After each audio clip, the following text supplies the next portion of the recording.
Survivors of sex trafficking can carry emotional and physical scars for the rest of their lives. And now a clinic in Metairie is erasing one reminder of the abuse they endured. It all started with laser technology and the desire to help people who were forced into trafficking. Metairie is joining us now with an exclusive interview with one of the survivors and the man who is changing lives, Meg.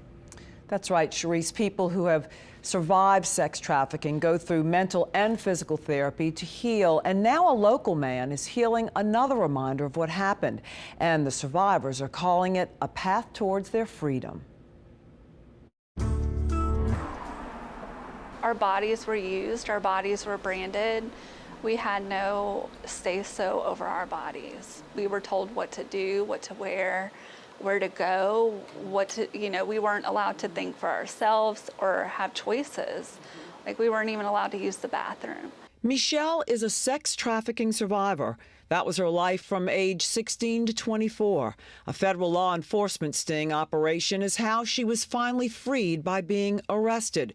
But that world left her not only with the physical and mental scars, but tattoos, some of them large. Among them was the name of the person controlling her and the money. I have symbols and things like that. I had my own name on my arm right here because if anyone ever found my body, it would be a way to identify me.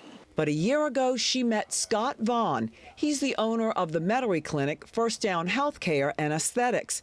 And this former third-generation professional football referee decided he wanted to use his clinic to change lives. A lot of them started being sex trafficked at as young as the age of 3, 4, 5 years old.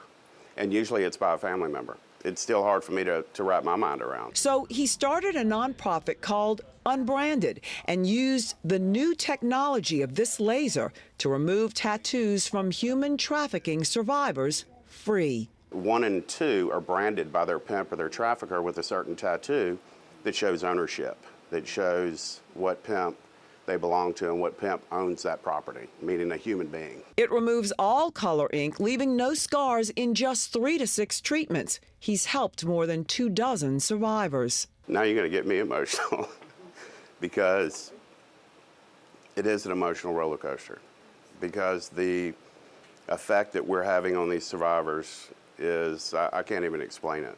You know, the stories that I hear, it's moving, it's disturbing, it's troublesome that actually goes on. It also prevents people from identifying us because they mark us as ownership, as if we were animals, and they're branding their cattle.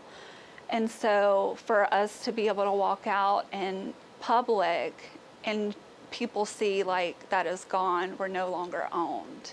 Michelle now helps other survivors. She fought for 8 years to get a state law passed to make it simple for survivors, or really victims, to be cleared of all the felonies they were forced to commit, a law that is now named after her. A lot of people were rooting for me to get a pardon, and I was like, no, I want to fight for the others. I wanted to make sure that all survivors had a way to free them of yet another atrocity of their life, which is I can't get a job, I can't get housing, I can't do anything. And Scott is hoping to grow the nonprofit called Unbranded around the entire state. That laser is $350,000, and he'd like to get other clinics involved in helping survivors as well. Now, we have a link with this story on WWLTV.com if you would like to help.